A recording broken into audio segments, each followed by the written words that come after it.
Bonjour. Alors après Proust, Charlie Bregman, c'est pas pareil. D'abord, c'est beaucoup moins long. Ça fait 10 minutes là, c'est une petite nouvelle que vous lirez en 2 minutes. Et ça s'appelle Le Dernier Élément. Alors pourquoi le dernier élément d'abord? Parce que toute la nouvelle est basée sur les éléments. Alors vous avez l'air, le feu, l'eau, et puis vous aurez la terre. La terre, c'est la chute.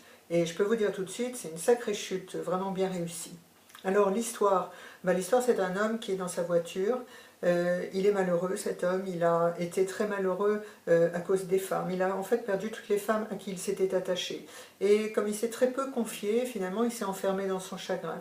Il s'est tellement enfermé dans ce chagrin que là, il est enfermé dans sa voiture avec un revolver dans sa boîte à gants.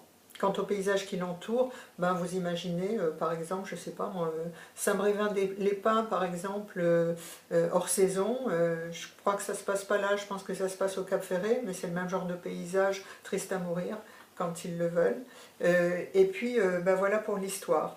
Maintenant, bon, pourquoi est-ce que je vous fais une chronique sur une nouvelle qui se lit en 10 minutes? D'abord parce que j'ai lu d'autres livres de Charlie Bregman et puis que j'aime bien cet auteur. Et puis ensuite parce que, vous savez, moi j'aime bien les hommes. Et ça, c'est vraiment une histoire d'hommes. Alors pourquoi c'est une histoire d'hommes? D'abord parce que les hommes, ils n'aiment pas se confier. Ils confient rarement leur chagrin.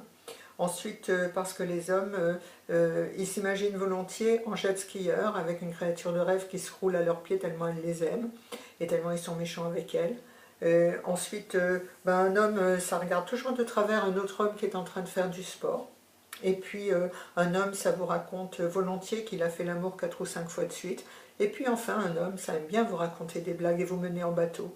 Alors, vous aurez tout ça dans cette nouvelle. Profitez-en. Si vous avez 10 minutes devant vous, n'hésitez pas. Voilà, je vous fais un gros baiser. Au revoir.